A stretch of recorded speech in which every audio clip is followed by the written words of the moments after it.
19th of September, the 4th Parachute Brigade was north of the railway line, and they had been trying unsuccessfully for several days to break through the blocking line of the Germans. And at that point on the 19th, they were ordered to cross back south, cross the railway line, and into what eventually would become the perimeter. Now, the 4th Parachute Brigade would have headed down this route, and in a mad dash, chaotic dash, I mean, you can imagine how chaotic it would have been. They were being chased by the Germans, essentially, and they needed to get across the railway as quickly as possible. In their desperation, they drove their jeeps up this incredibly steep incline of the embankment with their artillery pieces, 6-pounders.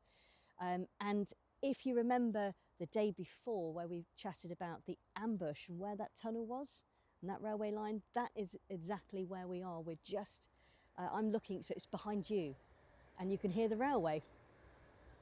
So just to give you a bit of context with how far they hadn't got, they were essentially retreading that ground.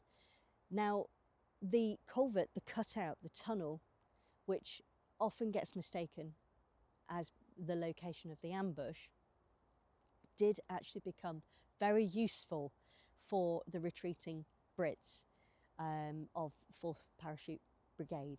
So they would drive hell for leather through that tunnel, and that is why there's a bit of a misconception with that. That action for the retreat also amounted in a posthumous Victoria Cross.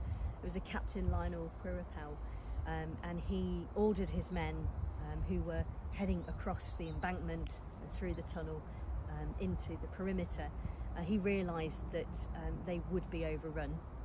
So he ordered them to carry on. He took a Bren gun, took up a position nearby here, and defended their retreat against the ensuing German assault.